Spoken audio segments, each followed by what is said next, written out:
Hi, I'm Tim. Welcome and thanks for logging on. If you love this watch, email me, tmosso@thewatchbox.com. It's in the description below. Your purchase and pricing email question line for buying this or any watch you see on any of our platforms. Please reach out to me directly. My email address is tmosso@thewatchbox.com for pricing. Today, we're discussing the IWC Big Pilots Watch Spitfire Titanium. Launched in 2021, this is the IWC reference 3297-01, and it's made of a spectacular media-blasted grade 5 titanium case with a B-Uhr style observation dial, but in 43 millimeters, it's more wearable than previous Big Pilots watches.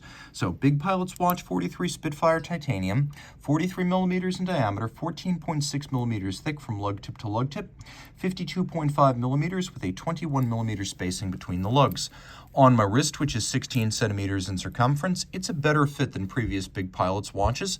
Being all sapphire and titanium, it sits very light for its size.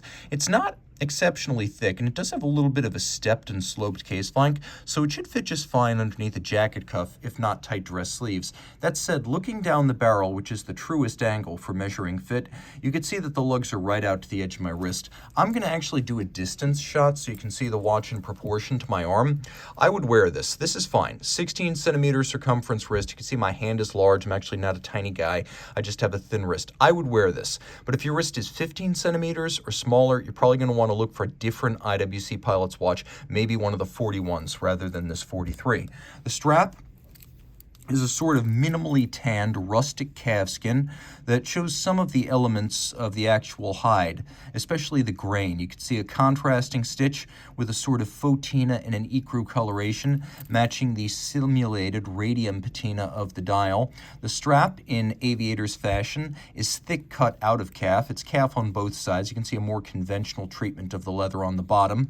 We have a folding clasp that is likewise made of titanium and media blasted, IWC Schaffhausen inside, reminding you that IWC, since its founding by an American in 1868, has been based in the German-speaking northeastern quarter of Switzerland in Schaffhausen, where IWC is by far the largest watchmaking presence. This is a German-Swiss watch. And of course, its heritage is perhaps German and Swiss. Make of this what you will, but it is based on the Luftwaffe wartime B-Uhr, which in IWC's case would have been powered by the Type 52 TSC movement. IWC was one of the suppliers of the observation watch to the Luftwaffe, which is why, for example, short-term timing, such as minutes and seconds, are emphasized on this dial with hours somewhat downplayed and subdued. That's how it would have been on an observation watch for a military aviator.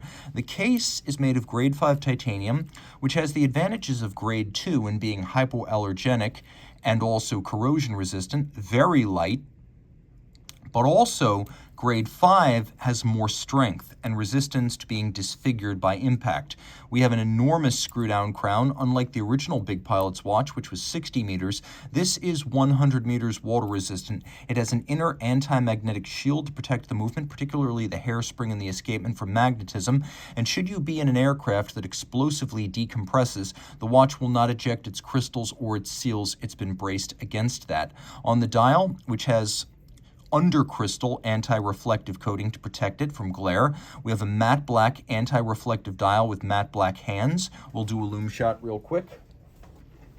Although it has a fauxtina, that fauxtina ecru color superluminova still glows quite well. It's a no-date dial, which is true to history, although the automatic winding is not. Screw out the crown, and I want to emphasize two things. First, hacking seconds. Second, when you screw out an IWC crown on one of these watches, there is no wobble, and that is impressive because I have handled many super expensive real estate priced watches that had wobbly, weak crowns, stems, and stem tube assemblies. This is really impressive. There's also very little dead angle in the crown from the time I start to apply pressure to the time it starts to move the minute hand. So that's an element of precision I always appreciate. We have the IWC logo and Probus Scafusia, the motto of the company, on the crown. A good solid watch made in Schaffhausen. Ironically, this is from the Spitfire series, which IWC has been doing since 2003, inspired by the Supermarine Spitfire, which combated Luftwaffe fighter planes during World War II, which in turn were manned by pilots wearing the original IWC B-Uhr. I don't know if this is IWC atoning for the past, but this is very much a British Allied themed watch in as much as it has the famous Merlin engine-powered elliptical wing RAF fighter on the back. You can see it's a screwed-in case back. It features 2 different levels of media blast, fine and then a coarser type. IWC says that this titanium was first polished before it was media blasted, which is supposed to create a different kind of sheen. And well, I wouldn't be able to tell you without a different media blasted titanium watch produced by a traditional method, but I'm just going to note it because they note it. Inside, IWC automatic caliber 82100. Bidirectional automatic winding with a 60-hour power reserve.